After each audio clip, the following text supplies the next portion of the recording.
Развитию инфраструктуры в селах в ближайшее время будет уделено больше внимания. На эти цели заложен значительный объем денег, заявил во время ежегодной пресс-конференции президент Владимир Путин.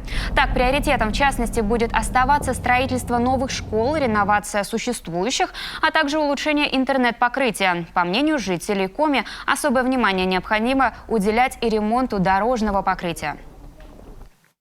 Дороги, конечно, надо строить, дороги надо ремонтировать. Мы живем в отдаленном поселке, до районного центра 115 километров.